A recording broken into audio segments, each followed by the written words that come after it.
नमस्कार बंधुरा welcome back to my channel. आज आमी चले एसेছি ডুমুরের একটা রেসিপি নিয়ে। आज आमी বাড়িতে এইভাবে ডুমুর রান্না করেছিলাম এবং খেতে খুবই ভালো হয়েছিল। তাই আমি এই রেসিপিটা আপনাদের সাথে শেয়ার করছি। যদি ভালো লাগে তাহলে অবশ্যই একটা লাইক করবেন, আর যারা ডুমুর পছন্দ করেন না এভাবে রান্না করবেন, দেখবেন তাদেরও পছন্দ হয়ে যাবে। তাহলে আসুন দেখে নিন কিভাবে বানিয়েছি। আমি 400 গ্রাম ডুমুর নিয়েছি, এটা কেটে নিয়েছি এবং লবণ ও হলুদ জলে 1 ঘন্টা ভিজিয়ে রেখে দিয়েছিলাম। এই ডুমুরের এই ভেতরের দানাটা ফেলে দিয়েছি। এবার আমি এটা সেদ্ধ করে নেব। আমি ওভেনে একটা তাওয়া বসিয়ে দিয়েছি, এর মধ্যে সামান্য পরিমাণ বাটার দিয়ে দিলাম। বাটারটা মেল্ট করে নেব। একটা মিডিয়াম সাইজের পেঁয়াজ কুচিয়ে রেখেছিলাম, এটা দিয়ে দিলাম। 8 কোয়া রসুন, কয়েক টুকরো আদা,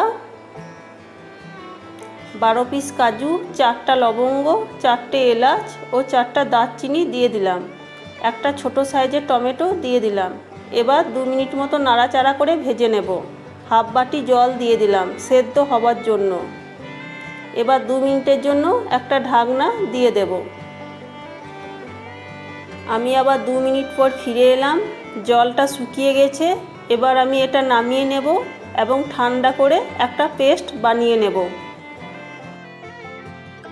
আবার আমি ওভেনে একটা তাওয়া বসিয়ে দিয়েছি, এর মধ্যে হাফ চামচ তেল দিয়ে দিলাম ও সামান্য কালো জিরে দিয়ে দিলাম। এবার একটু নাড়াচাড়া করে ভেজে নিলাম। একটা মিডিয়াম সাইজে আলু কেটে রেখেছিলাম, এটা এর মধ্যে দিয়ে দিলাম। এবার 2 মিনিট মতো নাড়াচাড়া করে আলুটা ভেজে নেব। সামান্য লবণ দিয়ে দিলাম এবং আলুটা নরম হবার জন্য একটা ঢাকনা 2 মিনিটের জন্য ঢেকে দেব। আমি আবার 2 মিনিট পর ফিরে এলাম। আলুটা সামান্য নরম হয়ে গেছে। এবার আমি এর মধ্যে পেস্ট করে রাখা মশলাটা দিয়ে দিলাম। হাফ চামচ জিরে গুঁড়ো দিয়ে দিলাম, পরিমাণ মতো হলুদ, হাফ চামচ লঙ্কা গুঁড়ো দিয়ে দিলাম। আপনারা আপনাদের সুবিধা মতো ঝালের পরিমাণটা বাড়িয়ে অথবা কমিয়ে নেবেন। হাফ চামচ কাশ্মীরি লঙ্কার গুঁড়ো দিয়ে দিলাম। হাফ চামচ লবণ দিয়ে দিলাম। বাটিটা ধুয়ে সামান্য জল দিয়ে দিলাম। এবার ভালোভাবে কয়েক মিনিট ধরে মশলাটা আমি কষিয়ে নেব। মশলাটা কষানো হয়ে গেছে। এবার আমি এর মধ্যে সেদ্ধ করে রাখা ডুমুরগুলো দিয়ে দেব। এবার ডুমুরগুলো মশলার সাথে ভালোভাবে মিশিয়ে নেব এবং কয়েক মিনিট ধরে নাড়াচাড়া করে আমি ভেজে নেব। আমি 2-3 মিনিট ধরে নাড়াচাড়া করে মশলার সাথে ডুমুরগুলো কষিয়ে নিয়েছি। এবার আমি এর মধ্যে 1.5 বাটি জল দিয়ে দেব। এবার জলের সাথে মশলাটা ভালোভাবে মিশিয়ে নেব। আমি 2-3 মিনিটের জন্য একটা ঢাকনা দিয়ে দিলাম। আমি আবার 2 মিনিট পর ফিরে এলাম। আরেকবার নাড়াচাড়া করে নেব।